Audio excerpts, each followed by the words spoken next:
오늘 사무엘상 18장에서 사무엘상 끝날 때까지 이제 다윗은 사울 왕의 수하로서 그의 핍박을 견뎌야 하는 고단한 인생을 보내게 됩니다. 우리는 이미 다윗이 누군지 알고 있으니까 다윗이 그 실패하고 폐위된 사울 밑에서 이 고생을 해야 되나 하고 질문을 가지어야 됩니다. 왜냐하면 우리는 부활 생명을 가진 약속받은 하나님의 자녀임에도 불구하고 세상의 불의와 사망 권세에 붙잡혀 있는 현실을 감수하고 살아야 되기 때문에 그렇습니다. 그러니 예수를 믿는다는 게 현실적으로 어떤 모습으로 어떤 정황으로 나타나는지 성경의 설명과 줄이 닿지 않으면 보통의 경우 체념하고 외면하고 지나가게 됩니다. 그러지 않고 이것이 성경에서 반복적으로 설명하는 현실이다, 신앙 현실이다, 하나님이 그의 백성들에게 요구하는 정황이다, 책임이다라고 이해하는 그런 다윗의 생애로 들으시기 바랍니다. 사울이 첫 번째 왕이었고 그는 실패합니다. 잘 아시는 대로 그는 순종하지 않아서 하나님이 그를 버리시고 그가 재위하는 동안에 비밀리에 다윗을 왕으로 세우셨습니다. 그러니까 실제로는 사울은 폐위된 왕이고 다윗이 하나님이 세운 왕인데, 그리고 그는 잘하는데 그 폐위된 왕이 아직 권력을 가지고 그의 권력으로 다윗을 죽이려고 하는, 그래서 다윗은 목숨을 보존하기 위하여 망명의 길을 떠나야 하고 고단한 인생을 살아야 하는 긴 세월이 사무엘상에 가장 중요한 내용으로 기록되어 있습니다. 다윗은 사울이 실패한 것을 회복하는 역할을 맡습니다. 무엇을 실패했느냐 하면 하나님이 이스라엘에게 세우시고 주신 왕권이 무엇인가를 사울은 실패합니다. 사울은 그 왕권을 폭력으로밖에 사용하지 못합니다. 대표적으로 다윗에게 그 폭력을 사용하죠. 그러나 다윗은 그 왕권이 약속된 백성, 하나님이 구별하여 부른 자기 백성에게 무엇을 주시려고 하는가를 책임진 사람이라는 것을 회복합니다. 하나님으로부터만 줄 수 있는 경건, 정의, 평화, 복, 명예, 승리, 영광을 그가 베풀어야 됩니다. 그런데 그것은 인간 스스로가 만들 수 있는 건 아닙니다. 사울은 하나님께 바쳐야 되는 종교적 책임은 제사라는 것으로 때우고 있었지만 하나님으로부터만 받아서 나누어야 했던 이런 진정한 내용은 그는 기대도 하지 않았고 실천하지도 않았고 알지도 못하고 있었습니다. 당연히 하나님께서 그를 왕위에서 내쫓아야 맞습니다. 자기 백성들에게 하나님의 거룩하심, 하나님의 위대하심, 하나님만이 주실 수 있는 충만한 복들을 그가 하나도 백성들과 나눌 수 없었기 때문입니다. 그래서 다윗은 이 일을 위하여 부름을 받고 그 일에 성공하는 자가 됩니다.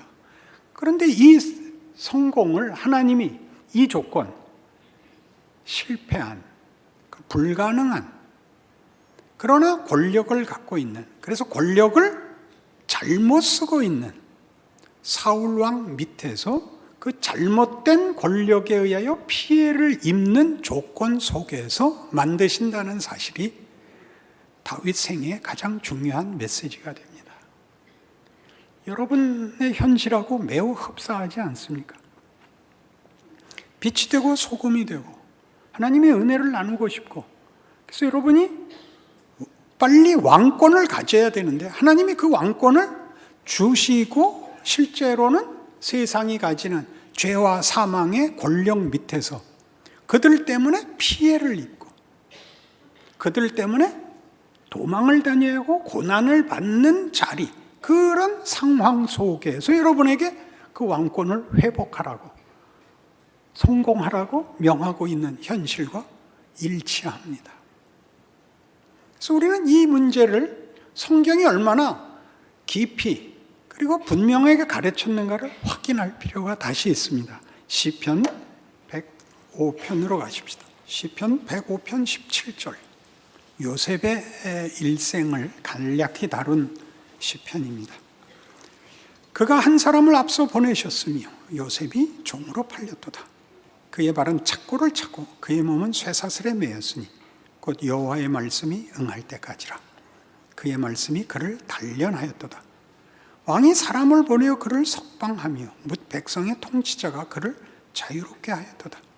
그를 그의 집에 주관자로 삼아 그의 모든 소유를 관리하게 하고 그의 뜻대로 모든 신하를 다스리며 그의 지혜로 장로들을 교훈하게 하였도다. 요셉의 생애입니다. 잘 알고 있지만 간략하게 요셉의 생애를 좀 통찰해서 이 성경이 교훈하려고 하는 내용을 우리도 이해해 봅시다. 야곱의 아들인 요셉은 11번째 아들인데 그 아버지가 특별히 편애했고 그래서 형들의 미움을 삽니다. 그 꿈도 얄미운 꿈을 꿔서 꿈에 형들이 자기한테 절하는 꿈 꿨다고 와서 자랑을 하는 바람에 그러지 않아도 미운 놈이 더 밉게 됐습니다. 그래서 사실은 형들이 죽여버릴 작정이었는데 양을 치다 보면 먹을 초장을 위해서 거리를 이동하는 바람에 먼 데까지 형들이 가게 됐고 이제 아버지가 형들이 잘 있는가 보고 오라 그래서 며칠 길을 형들을 찾아왔더니 뭐 서울에서 한 적어도 대전이나 부산쯤 갔겠죠. 야, 저 미운 놈이 혼자 왔다. 이참에 죽여버리자. 그러자 누군가가 죽이느니 팔아먹자 해서 지나가던 미디안 상인들에게 그를 팝니다. 그래서 그는 팔리죠. 그러니까 돈 받고 팔렸으니까 당연히 노예지요. 그래서 애굽의 시위대장 집에 노예로 들어가게 되고 거기서 유혹을 이겼으나 무고를 당하여 감옥에 가게 됩니다. 그리고 그 감옥에서 그는 넋이 빠집니다. 우리가 여러 번 확인했듯이 그 발이 착고에 상하고 그 몸이 쇠사슬에 매였는데 직역하면 그 혼을 쇠사슬이 꿰뚫었다라는 뜻이라고 여러 번 말씀드렸습니다. 우리말로 혼비백산에 있습니다. 그 감옥에 애굽왕 바로의 측근 신하 둘이 잘못을 해서 잡혀 들어옵니다. 하나는 떡 맡은 관원장이고 하나는 술 맡은 관원장입니다. 둘이 꿈을 꾸고 꿈을 요셉이 해몽해 주어서 꿈대로 하나는 죽고 하나는 복권됩니다. 만 2년 후에 바로가 꿈을 꾸는데 살찐 소 7마리가 강둑에 올라와서 풀을 뜯는데 갑자기 빗속마른 흉측한 소 7마리가 오더니 이 살찐 소를 다 삼켜버렸습니다. 이게 무슨 꿈이냐? 아무도 해몽을 못하죠. 그러자 그 술 맡은 관원장, 복권됐던 관원장이 왕에게 제가 잊었습니다. 2년 전에 이반저만한 일이 있었습니다. 그 사람을 불러다 물어봅시다. 그래서 요셉이 나오죠. 왕의 꿈을 해석합니다. 7년 풍년이 들 것입니다. 그리고 7년 흉년이 뒤따라올 텐데 흉년이 얼마나 심한지 앞에 풍년을 삼켜버릴 것입니다. 어떻게 하면 좋으냐? 창고를 짓고 모든 7년 동안의 풍년의 양식들을 저장하여 남은 7년을 대비해야 됩니다. 그럼 네가 해라. 그래서 총리가 됩니다. 이 일의 놀라움은 뭐냐 하면 그가 대학 가서 총리직을 배운 것이 아니라는 사실입니다. 대학 나온 사람들 시비 걸자고 그러는 건 아니라는 것 좀 아시겠죠. 그걸 배워야 할 자리가 아니라 그걸 배울 수 없는 곳에 있었단 말이죠. 전혀 배울 수 없는 것. 그가 총리에 올라와서 자신의 성공, 입지전적 신화를 만든 것이 아니라 그가 애굽을 구하죠. 자기를 가두고 있던 애굽을 구하지요. 세계를 구하지요. 자기를 팔아먹은 형들을 구하지요. 어디에 있었는데? 족쇄 차고 쇠사슬에 묶여 있던 자리에서 그가 이 일을 만든다고요. 그의 생애 속에 이 일을 만들 만한 말이 되는 과정이 전혀 없었다는 겁니다. 그는 한 번도 의욕적이거나 선택할 기회도 없었습니다. 그는 수동태로 잡혀 있습니다. 한 사람을 앞서 보내셨으며 하나님의 뜻이라는 겁니다. 현실로는 어떻게 나타났죠? 형들의 배신입니다. 세상에 그런 일이 있을 수 있습니다. 형들이 동생을 팔아먹고 그 정직하게 굴어서 거꾸로 감옥에 들어가고 거기에서 족쇄에 묶이고 혼비백산에서 있었던 동안에 하나님이 뭘 하셨다고요? 거기서 만들 수 없는 일, 그것만은 만들 수 없는 일을 만들어서 그는 총리가 되어 세상을 구합니다. 형들이 나중에 와서 빌지요. 우리가 그때 잘못했는데 용서하기 바랍니다. 요셉이 이렇게 답을 해요. 형님들 걱정하지 마십시오. 나를 이리 보낸 것은 형님들이 아니고 하나님입니다. 이것이 다윗의 생애입니다. 그리고 우리의 생애입니다. 세상이 만들 수 없는 곳에 우리를 보내서 하나님은 무엇을 만드실 수 있는가를 보이라고 합니다. 그게 우리가 미치는 거죠. 우리가 만들 수 있는 것이 세상이 만드는 것과 비교할 수 없이 위대한 것이고 우위에 있는 것이라면 우리가 권력을 가져야 맞지 않습니까? 하나님 그렇게 안 하고 권력은 저들에게 맡겨서 그들이 우리를 좌지우지하는 것 같은 소리는 피해와 우리 기독교 교회사 내내 나오는 핍박과 순교와 피 흘림의 그 과정 속에서 우리 보고 이걸 감수하라 그럽니다. 이 인생을 감수하면 너희 안에 내가 영광을 담겠다. 이렇게 말하는 것이 다윗의 생애입니다. 그리고 요셉의 생애입니다. 그러니 요셉이 이 자리에 나가서 그가 이 일을 할 때 한 번의 기적으로 하나님의 영광을 보이고 자신의 위대함을 보인 것이 아니라 그것들, 고생한 것들로 이 은혜를 베풀므로써 만들 수 없는 자리에서 만든 것을 증언하는, 무에서 유를 만든 하나님의 증언을 이미 역사 속에서 하고 있는 것입니다. 아브라함이 믿은 바 하나님은 어떤 하나님? 없는 것을 있는 것 같이 부르시며 죽은 자를 살리시는 하나님, 창조와 부활의 하나님, 이것을 담기 위하여 하나님은 기꺼이 우리 보고 죽음을 감수하라 합니다. 이것이 하나님이 일하시는 방법이랍니다. 안 믿어지죠? 누가복음 22장에 가봅시다. 그래도 어떻게 표정을 좋게 지을 수는 없을까요? 그거 참 신기하다. 그런 표정은 지을 수 있을 거라고 생각을 합니다. 누가복음 22장 24절 또 그들 사이에 그중 누가 크냐 하는 다툼이 난지라. 예수께서 이르시되 이방인의 임금들은 그들을 주관하며 그 집권자들은 은인이라 칭함을 받으나 너희는 그렇지 않을지니 너희 중에 큰 자는 젊은 자와 같고 다스리는 자는 섬기는 자와 같을지니라. 앉아서 먹는 자가 크냐 섬기는 자가 크냐? 앉아서 먹는 자가 아니냐? 그러나 나는 섬기는 자로 너희 중에 있노라. 너희는 나의 모든 시험 중에 항상 나와 함께 한 자들인즉 내 아버지께서 나라를 내게 맡기신 것 같이 나도 너희에게 맡겨 너희로 내 나라에서 내 상에서 먹고 마시며 또는 보좌에 앉아 이스라엘 12지파를 다스리게 하려 하노라. 그 마지막 만찬 석상입니다. 그러니까 예수님 이제 십자가 지실 것을 결심하시고 예루살렘에 입성하시고 유월절 만찬을 하는 자리입니다. 제자들이 누가 더 큰 공을 세웠는가라는 다툼을 벌입니다. 이제 예수께서 이 로마 권력을 깨고 이스라엘을 구원하시고 해방자로서 그의 승리와 그의 권력을 보이실 것이라고 기대하는 자리입니다. 그렇게 기대할 만한 일이 있었지요.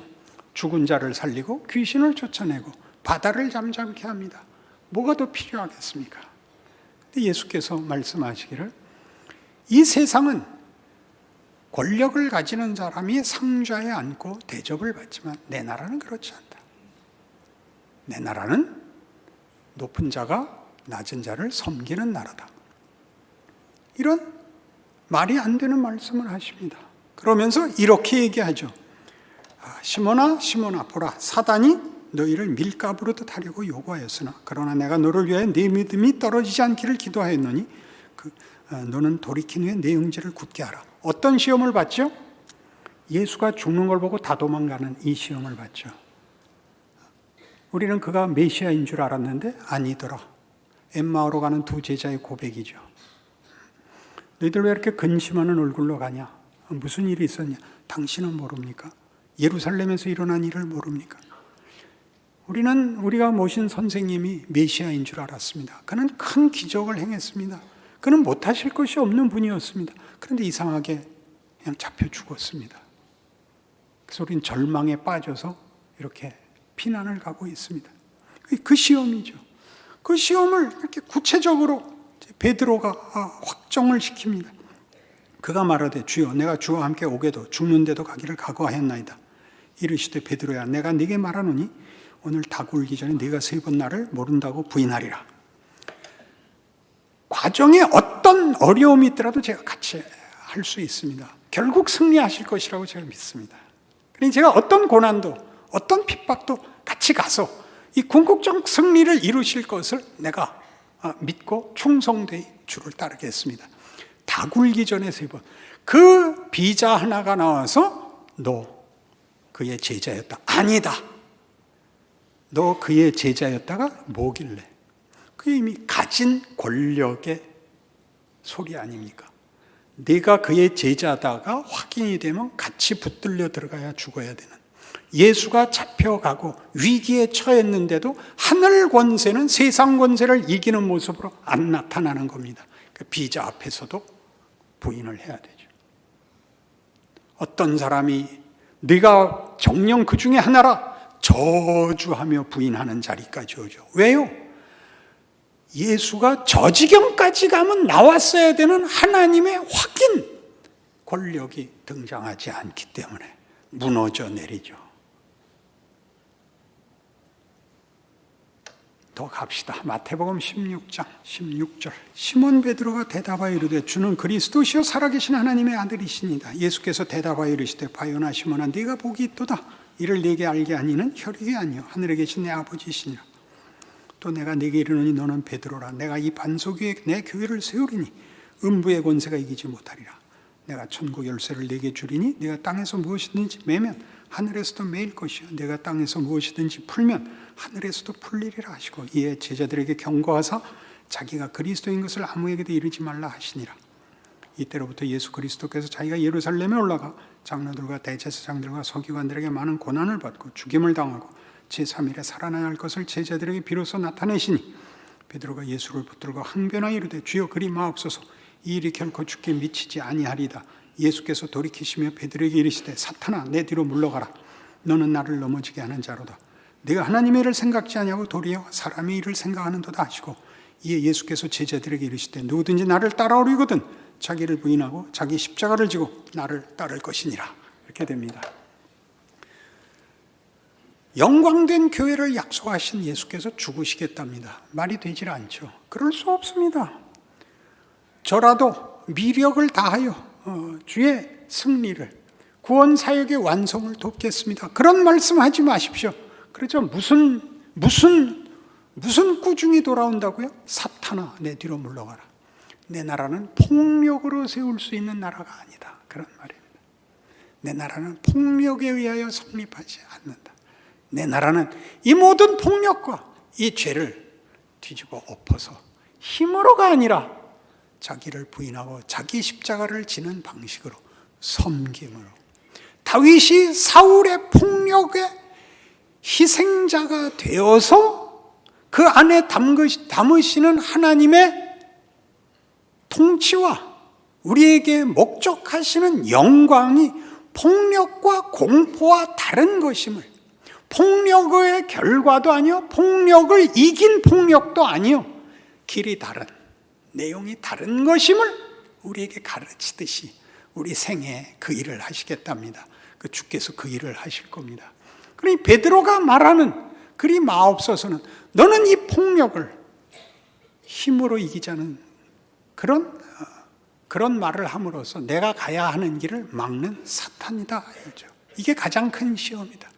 힘으로 이기는 것 아니다. 우월함으로 이기지 않는다. 이것은 하나님의 창조의 완성이며 그가 하시는 구원의 실제적인 내용이다. 그것은 이 모든 것을 삼켜 생명과 진리와 감사와 사랑과 영광을 만드는 것이다. 그러므로 나는 죽어야 한다 하죠. 죽음은 세상이 하는 모든 폭력을 남김없이 받는 자리까지 들어가는 거죠. 그럼 망한 줄 알았죠. 그럼 끝인 줄 알았죠. 세상은 모든 것을 사망으로 몰았고 예수는 그 세상이 하는 모든 폭력을, 모든 죄를, 모든 악한 것을, 불의를 다 받아 감수하셔서 섬기셨죠. 그리하여 드디어 만들어내는 것, 사망이 만들 수 없는 것, 배신이 만들 수 없는 것, 오염과 부패가 만들 수 없는 것을 만드시는 것입니다. 요한복음 13장입니다. 31절. 그가 나간 후에 예수께서 이르시되 지금 인자가 영광을 받았고 하나님도 인자로 말미암아 영광을 받으셨도다. 만일 하나님이 그로 말미암아 영광을 받으셨으면 하나님도 자기로 말미암아 그에게 영광을 주시리니 곧 주시리라. 작은 자들아 내가 아직 잠시 너희와 함께 있겠노라. 너희가 나를 찾을 것이나 일찍이 내가 유대인들에게 너희는 내가 가는 곳에 올 수 없다고 말한 것과 같이 지금 너희에게도 이르노라. 새 계명을 너희에게 주노니 서로 사랑하라. 내가 너희를 사랑한 것 같이 너희도 서로 사랑하라. 너희가 서로 사랑하면 이로써 모든 사람이 너희가 내 제자인 줄 알리라. 이 사랑에 대한 사랑장이 나오는 이유는 세상은 사랑을 만들 수 없는 이유가, 죄가 사랑을 만들 수 없는 이유가, 죄와 세상은 결국 다 사망이 끝인 겁니다. 사망이 끝이죠. 모든 것을 무효화하는, 모든 것을 소멸시키는, 모든 것을 진저리 치게 만드는 절망과 멸망이 사망입니다. 사랑은 여기서는 만들 수가 없습니다. 세상에서는 사랑도 오염되고 부패하고 그리고 망합니다. 사랑을 만드는 것은 이 사망을 이기는 힘 속에서만 가능한 것입니다. 예수께서 이제 그 길을 갈 것입니다. 지금은 너희가 나를 따라올 수 없답니다. 왜요? 베드로가 뒤이어 나오는 것 같이 그 뒷절 보십시오. 36절. 시몬 베드로가 이르되 주여 어디로 가시나이까? 예수께서 대답하시되 내가 가는 곳에 네가 지금은 따라올 수 없으나 후에는 따라오리라. 베드로가 이르되 주여 내가 지금은 어찌하여 따라갈 수 없나이까? 주를 위하여 내 목숨을 버리겠나이다. 예수께서 대답하시되 네가 나를 위해 네 목숨을 버리겠느냐? 내가 진실로 진실로 네게 이르노니 다 굴기 전에 네가 3번 나를 부인하리라. 조금 전에도 얘기한 바와 같이 베드로의 진심은 충성입니다. 그렇게 자기가 할 수 있는 것이 그 충성이 답니다. 그렇지 않습니까? 목숨까지 버리는 충성입니다. 그러나 예수님의 답은 매우 매우 냉혹합니다. 네가 죽어봤자 시체인데 뭐에다 쓰냐? 여러분, 목숨을 건다는 얘기로 신앙을 대신하지 마십시오. 그것이 진심인 것은 좋으나 목숨을 건다는 얘기는 세상은 죽음밖에 만들 수 없으나 하나님만이 영광을, 승리를, 생명을 만드실 수 있다는 그런 이해 아래에서 목숨을 건다인 겁니다. 세상이 만드는 것에 내가 내 진심을, 내 운명을 바치지 않고 하나님이 만드시는 일에 나를 바친다라는 뜻으로, 그죠? 이런 비장미, 치열함으로써 미화하는 단어로 등장해서는 안 됩니다. 늘 우리가 기도하면서 분해하는 게 그거죠. 하나님 목숨을 달래도 주겠습니다. 그런데 왜 내 인생이 이렇습니까? 그게 다 굴기 전에 네가 3번 나를 부인한다죠. 비자 앞에서도, 아무것도 아닌 사람 앞에서도 손가락질 하나에 뒤집어지는 겁니다. 왜냐고요? 예수 믿는 보상이, 힘이, 표가 드러나게 하나도 주어진 게 없다고요. 기절을 할 노릇이죠. 그냥 할 수 없죠. 예수께서 이제 그 문을 엽니다. 이 문을 연다고 사망이 끝이 아닌 뒤집어 부활을 만든다고요. 그걸 믿는 거죠. 그냥 우리 생애의 고단함과 죽음이 어른거리는 속에서 감수를 합니다. 뭘 믿고 있다고요? 하나님, 세상은 계속 죽음을 제한해서 만들지만 하나님이 여기에 부활을 담을 수 있다는 걸 믿습니다. 나 포기하지 않겠습니다. 이렇게 나가는 게 신앙 행위요. 현실적 신앙 생활입니다. 끊임없이 자기를 속이는 것입니다. 하나님, 이만큼 했으니까 이제 보상해 주십시오. 이만큼 했으니까. 닭이 아직 안 울어서 그러죠? 닭이 울면 정신을 차릴 텐데. 성경이 우리에게 하는 말입니다.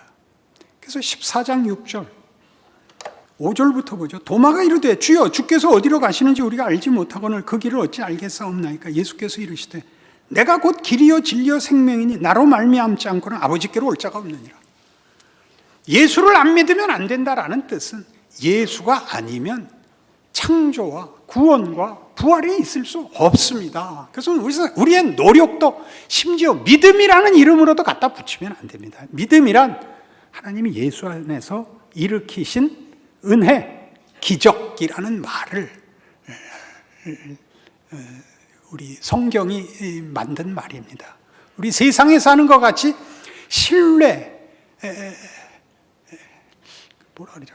배팅이 아닙니다. 도박이 아닙니다. 한번 걸어보는 게 아닙니다. 하나님이 이렇게 우리가 나 스스로를 봐도 조건을 봐도 내 행적을 봐도 말이 안 되는 걸 우리 안에 이루시겠다는 약속이요, 역사요, 실체입니다. 어떻게 믿냐고요? 여러분이 예수 믿는 것이 그 첫 번째 사건입니다. 여러분이 예수 믿기 전에 예수 믿으려고 노력하고 발버둥 치고 시험 봐서 믿었다고요? 그런 사람이 어디 있어요? 갑자기 믿게 됐죠. 얼마나 놀랐습니까? 믿고 난 다음이 시원치가 않죠. 다윗의 생애를 걷고 있는 겁니다. 그게 하나님이 우리에게 담으시고 만드시는 겁니다. 모든 경우에 하나님을 아는 지식, 이 창조와 부활과 권능과 기적과 그 안에만 있는 명예와 영광을 담으시고 있는 중입니다. 그러니 우리 이미 17장에서 하지 않았습니까? 골리앗 죽인 게 다윗의 최고의 행위가 아니고 그의 영웅담이 아니고 그 뒤에 죽어나가는 것들이 계속 담기는 것들이라고요. 계속 담기는 은혜, 진리, 생명, 감사, 영광, 기적들이라고요. 그걸 사세요. 인상 쓰지 말고 내가 잘못해서 목사님이 은혜로운 설교를 안 해줘서 우리 인생이 고달픕니다. 그렇게 말하면 죽여버릴 거예요. 그게 기독교입니다. 예수를 믿는다는 뜻입니다. 로마서 8장 1절 제가 암송하겠습니다. 외워보십시오. 그러므로 그리스도 예수 안에 있는 자에게는 결코 정죄함이 없나니 이는 생명의 성령의 법이 죄와 사망의 법에서 우리를 해방하였습니다. 기도하십시다. 하나님 아버지, 예수 믿는 인생이 무엇인지 새삼스럽게 확인합니다. 우리의 눈물과 한숨이 결단코 창조와 부활과 구원을 방해할 수 없습니다. 우리가 아는 식으로 주어진 것이 아니고 이기는 것, 자랑하는 것이 아니라 하나님의 깊으신 성품, 사랑하고 온유하고 용서하고 감사하고 기뻐하는 것으로 채우기 위한 하나님의 방법입니다. 그 나날들을 믿음으로 살게 하셔서 우리 얼굴에 신앙의 꽃이 피게 하여 주옵소서. 예수님 이름으로 기도합니다. 아멘.